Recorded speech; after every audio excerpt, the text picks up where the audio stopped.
When I went through the jungle to look for dinosaur bones, I found the coolest animal flying in the sky. It looked like a tiger. It has many colors. A tiger face, falcon wings, and a wolf tail.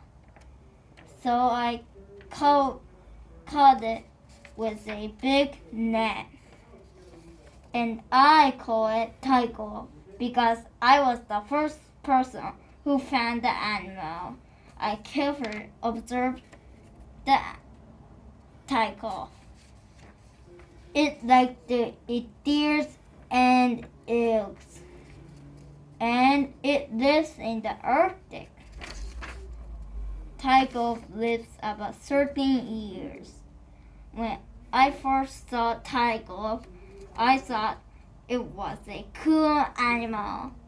Now I think he is my favorite animal in the world.